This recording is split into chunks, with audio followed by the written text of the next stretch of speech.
அது ஒரு பக்கம் இருக்கட்டும், நீ தூக்கத்துல ரின் ரின் ரின்னு உளறிக்கிட்டே இருந்தியே, உனக்கு அடிபடுறதுக்கு முன்னாடி துணி துவைக்கிற பவுடர் வித்துட்டு இருந்தியா என்ன?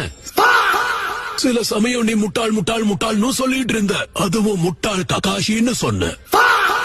அடிக்கடி இவன் இப்படிதான் எதையாவது உளறிக்கிட்டே இருப்பான். முட்டாள் ககாஷினா என்ன தெரியல, பேசாம அவன்கிட்டயே கேட்டு பாக்கலாம். தம்பி, எங்களுக்கு ஒரு சந்தேகம் இருக்கு, கேக்கட்டுமா? கேளியா? இயற்கை உபாதை, அதாவது வயத்த கலக்கிறப்ப உனக்கு எப்படி இருக்கும்னு சொல்ல முடியுமா பிளீஸ்? ஏயா கக்காஷி பத்தி கேப்பீங்கன்னு பார்த்தா கக்கா போறது எப்படின்னு கேக்குறீங்க. முக்கியமா இந்த சுருள் மண்டையா இருக்கானே, இவனுக்கெல்லாம் கக்கா போக வழியே கிடையாது, இருந்தாலும் ஆர்வத்தை பத்தியா? எல்லாம் என் தலையெழுத்து. கேவலம் கக்கா போறது எப்படின்னு இவ்வளவு ஆர்வமா கேக்குற உங்களோட எப்படி இருக்க போற, என்னைக்கு தூக்கி போட்டு மிதிக்க போறேன்னு தெரியும். கேள்வி கேட்டு காயப்படுத்தி இருந்தா மன்னிச்சிரு. சுருட்டி நீயே வச்சுக்கடா உன் மன்னிப்ப.